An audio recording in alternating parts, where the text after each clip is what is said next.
Hello दोस्तों, मैं हूँ रुपेश और आपका स्वागत है बिजनेस मोटिवेशन यूट्यूब चैनल में। पिछले वीडियो में हमने जाना रिच डैड पुअर डैड की प्रस्तावना और इस वीडियो में हम जानने वाले हैं रिच डैड पुअर डैड का अध्याय 1।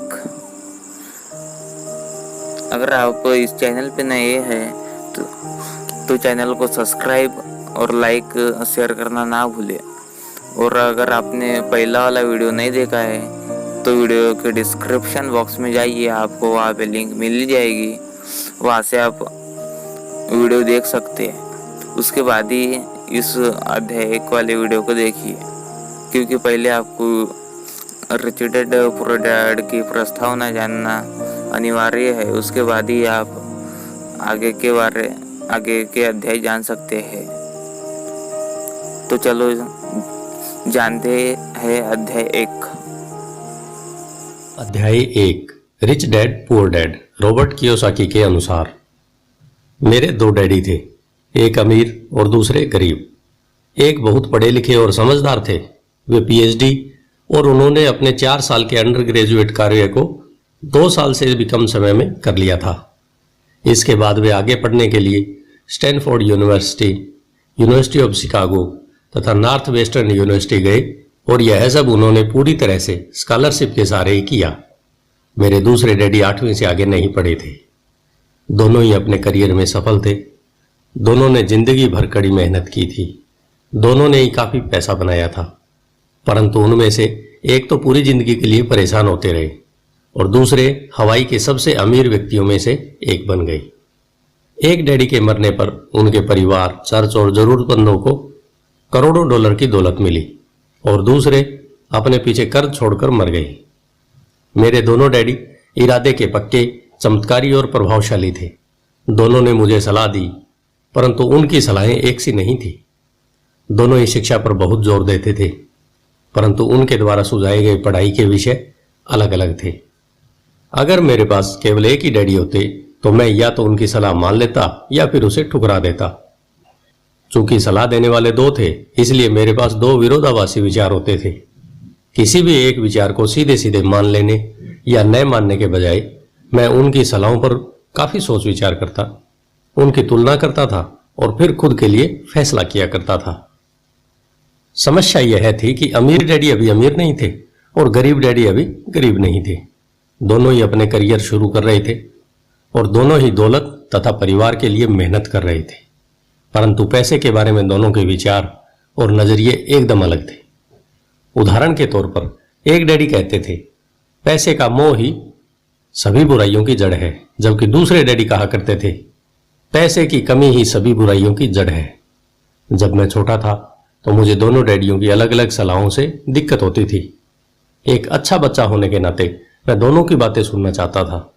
परेशानी यह थी कि दोनों एक सी बातें नहीं करते थे।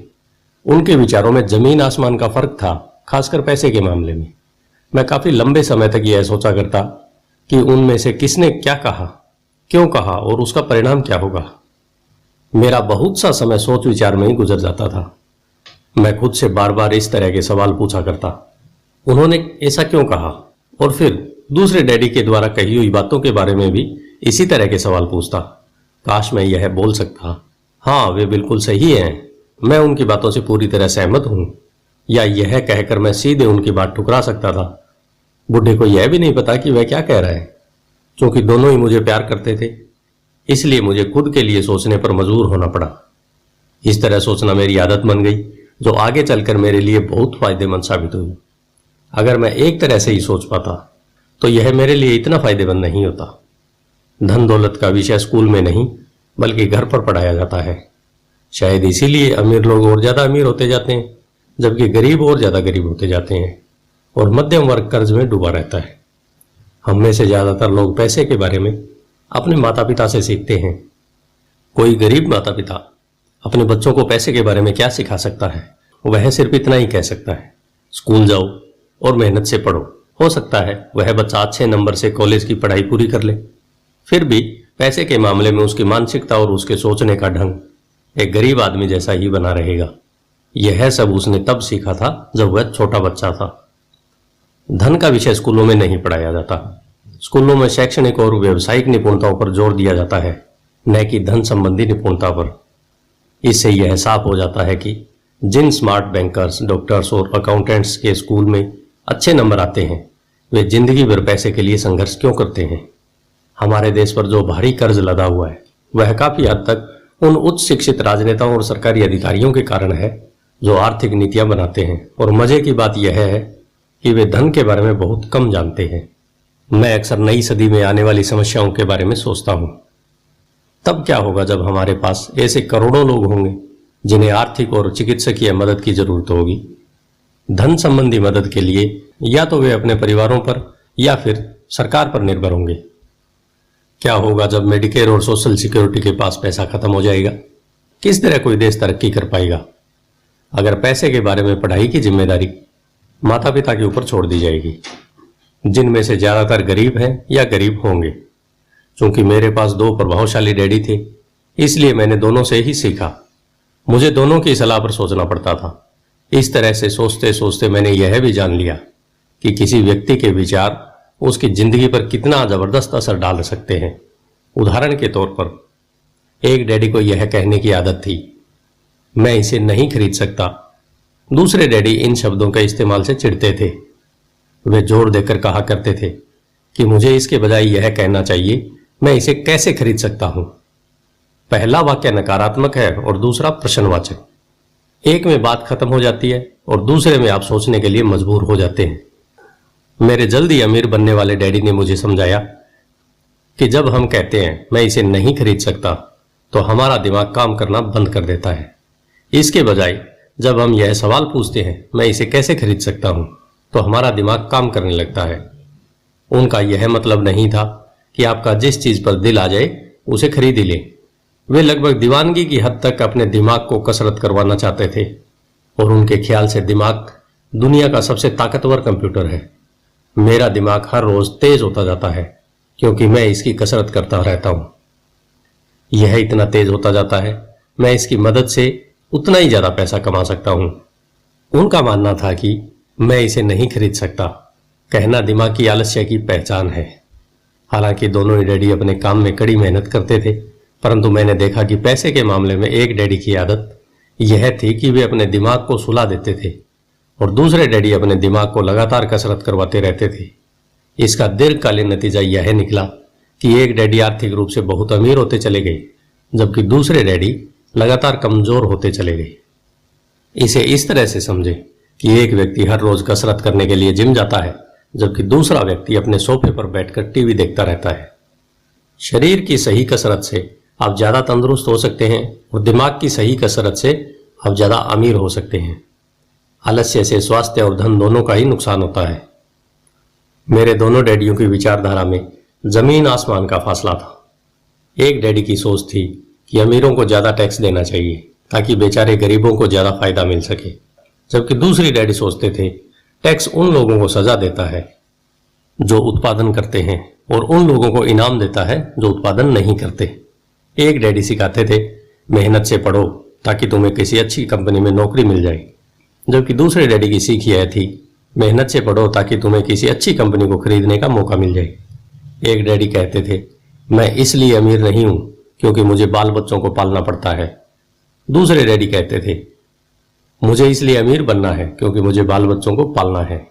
एक डैडी डिनर की टेबल पर पैसे और बिजनेस के बारे में बात करते थे, परंतु दूसरे डैडी भोजन करते समय पैसे की बातें करने के लिए मना करते थे। एक का कहना था जहां पैसे का सवाल हो सुरक्षित कदम उठाओ, खतरा मत उठाओ। दूसरे का कहना था खतरों का सामना करना सीखो। एक का मानना था हमारा घर ही हमारा सबसे बड़ा निवेश और हमारी सबसे बड़ी संपत्ति है, जबकि दूसरे का मानना था मेरा घर मेरा दायित्व है और अगर आपका घर आपकी नजर में सबसे बड़ा निवेश है तो आप कष्ट में हैं। दोनों ही डैडी अपने बिल समय पर चुकाते थे, परंतु उनमें से एक सबसे पहले अपने बिल चुकाता था जबकि दूसरा सबसे आखिरी में। एक डैडी का यह मानना था कि कंपनी या सरकार को आपका ध्यान रखना चाहिए और आपकी जरूरतों को पूरा करना चाहिए। वे हमेशा तनख्वाह में बढ़ोतरी, रिटायरमेंट योजनाओं, मेडिकल लाभों, बीमारी की छुट्टी, छुट्टियों के दिन और बाकी सुविधाओं के लिए चिंतित रहते थे। वे अपने दो चाचाओं से बहुत प्रभावित थे जो सेना में चले गए थे और 20 साल के सक्रिय जीवन के बाद उन्होंने अपने रिटायरमेंट और जीवन भर के लिए आराम का इंतजाम कर लिया था। वे मेडिकल लाभ के विचार को पसंद करते थे और सेना द्वारा अपने रिटायर्ड कर्मचारियों को दी जा रही सुविधाओं की भी तारीफ करते थे।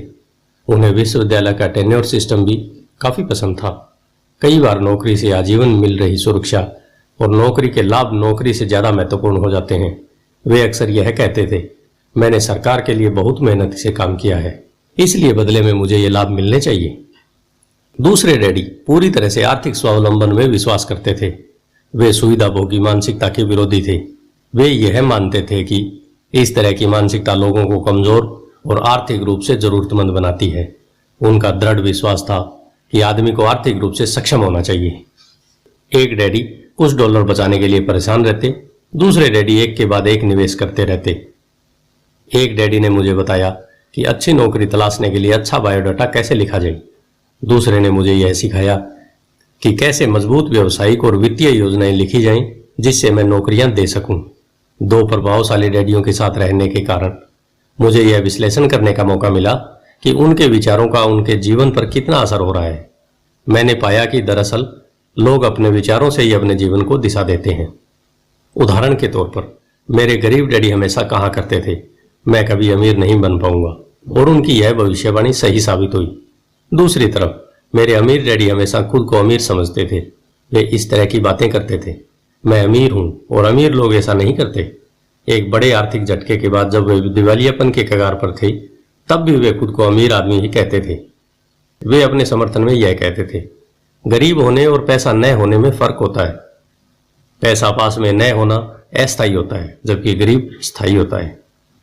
मेरे गरीब डैडी यह भी कहते थे, मेरी पैसे में कोई रुचि नहीं है या पैसा महत्वपूर्ण नहीं है। मेरे अमीर डैडी हमेशा कहते थे, पैसों में बहुत ताकत है। हो सकता है आपके विचारों की ताकत को कभी भी ना मापा जा सके या फिर उन्हें पूरी तरह से समझा न जा सके। फिर भी बचपन में ही मैं यह समझ गया था कि हमें विचारों पर ध्यान देना चाहिए और अपनी अभिव्यक्ति पर भी। मैंने देखा कि मेरे गरीब डैडी इसलिए गरीब नहीं थे क्योंकि वे कम कमाते थे, बल्कि इसलिए गरीब थे क्योंकि उनके विचार और काम गरीबों की तरह थे। दो डैडी होने के कारण बचपन से ही मैं इस बारे में बहुत सावधान हो चला था कि मैं किस तरह की विचारधारा को अपनाऊं, मैं किसकी बात मानूं, अपने अमीर डैडी की या अपने गरीब डैडी की। हालांकि दोनों ही शिक्षा और ज्ञान को महत्वपूर्ण मानते थे, परंतु क्या सीखा जाए इस बारे में दोनों की राय अलग अलग थी। एक चाहते थे कि मैं पढ़ाई में कड़ी मेहनत करूं, डिग्री लूं और पैसे कमाने के लिए अच्छी सी नौकरी ढूंढ लूं। वे चाहते थे कि मैं एक पेशेवर अधिकारी, वकील या अकाउंटेंट बन जाऊं या MBA कर लूं। दूसरे डैडी मुझे प्रोत्साहित करते थे कि मैं अमीर बनने का रहस्य सीख लूं, यह समझ लूं कि पैसा किस तरह काम करता है और यह जान लूं इससे अपने लिए कैसे काम लिया जाता है। मैं पैसे के लिए काम नहीं करता। इन शब्दों को वे बार बार दोहराया करते, पैसा मेरे लिए काम करता है। 9 साल की उम्र में मैंने यह फैसला किया कि पैसे के बारे में मैं अपने अमीर डैडी से सीखूंगा। यह फैसला करने का मतलब था अपने गरीब डैडी की बातों पर ध्यान न देना। हालांकि उनके पास कॉलेज की बहुत सी डिग्रियां थी जो मेरे अमीर डैडी के पास नहीं थी। रॉबर्ट फ्रॉस्ट का सबक। रॉबर्ट फ्रॉस्ट मेरे पसंदीदा कवि हैं। हालांकि मुझे उनकी बहुत सी कविताएं पसंद है, परंतु द रोड नॉट टेकन मुझे सबसे ज्यादा पसंद है। मैं इसकी शिक्षा का इस्तेमाल हर रोज करता हूं। द रोड नॉट टेकन, वह राह जिसे चुना नहीं गया। पीले जंगल की 2 राह बनती थी और अफसोस कि मुझे एक को चुनना था, और मैं देर तक खड़ा रहा, दूर तक, यह देखते हुए कि यह राह कहां तक जाती है, झुरमुटों में मुड़ने से पहले। फिर मैंने दूसरी राह चुनी, उतनी ही सुंदर और शायद बेहतर भी, क्योंकि यहां घास ज्यादा थी और कम लोग गुजरे थे। हालांकि लोगों के गुजरने से यहां भी उतना ही नुकसान हुआ था, और दोनों ही उस सुबह बराबर थी। पत्तियों पर काले कदम नहीं थे, और मैंने पहली को अगले दिन के लिए रखा। पर यह जानते हुए कि किस तरह रास्ते निकलते हैं, मुझे शक था कि मैं कभी लौटूंगा। मैं आह भरकर यह कहूंगा, आज से सदियों बाद शायद एक जंगल में 2 राहें बढ़ती थी। मैंने कम चली हुई राह को चुना, और इसी बात से सारा फर्क पड़ा। बहुत समय गुजर चुका है, पर मैं अब भी रॉबर्ट फ्रॉस्ट की कविता पर चिंतन करता रहता हूं। पैसे के बारे में अपने पढ़े लिखे डैडी की सलाह और नजरिए को नए सुनने का मेरा फैसला दुखद था, परंतु यह एक ऐसा फैसला था जिसने मेरी जिंदगी की दिशा तय कर दी। एक बार मैंने यह फैसला कर लिया कि मुझे किसकी बात सुननी है, तो उसके बाद मेरी धन संबंधी शिक्षा शुरू हो गई। मेरे अमीर डैडी ने मुझे 30 साल से भी ज्यादा समय तक सिखाया, तब तक जब तक कि मेरी उम्र 39 साल नहीं हो गई, और इसके बाद उन्होंने सिखाना बंद कर दिया। उन्होंने यह देख लिया था कि मैं वह सब समझ चुका हूं जो वे मेरी मोटी बुद्धि में भरने की कोशिश कर रहे थे।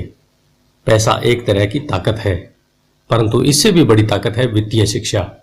पैसा तो आता और जाता रहता है, परंतु अगर आप यह जानते हैं कि पैसा किस तरह से काम करता है तो आप ज्यादा ताकतवर हो जाते हैं और आप दौलत कमाना चालू कर सकते हैं। केवल सकारात्मक चिंतन से ही समस्या हल नहीं हो सकती, क्योंकि ज्यादातर लोग स्कूल में पढ़ते हैं और वहां वे कभी यह नहीं सीख पाते कि इस पैसा किस तरह से काम करता है। इसलिए वे पैसे के लिए काम करने में अपनी सारी जिंदगी बर्बाद कर देते हैं। मेरी शिक्षा जब शुरू हुई थी तब मैं केवल 9 साल का था, और इसी कारण मेरे अमीर डैडी ने मुझे जो पढ़ाया वे बहुत आसान थे, और सारी बातों को छोड़कर विचार किया जाए तो उन्होंने मुझे 30 साल तक कुल 6 महत्वपूर्ण पाठ पढ़ाए। यह पुस्तक उन्हीं 6 पाठों के बारे में है, और इसे भी उतना ही आसान बनाने की कोशिश की गई है जितना कि मेरे अमीर डैडी ने मुझे मेरे लिए आसान बनाया था। यह पाठ आपके लिए जवाब की तरह नहीं लिखे गए हैं, बल्कि मार्गदर्शक की तरह लिखे गए हैं। ऐसे मार्गदर्शक जो ज्यादा अमीर बनने में आपकी और आपके बच्चों की मदद करेंगे, चाहे बदलती हुई इस अनिश्चित दुनिया में कुछ भी होता रहे। धन्यवाद।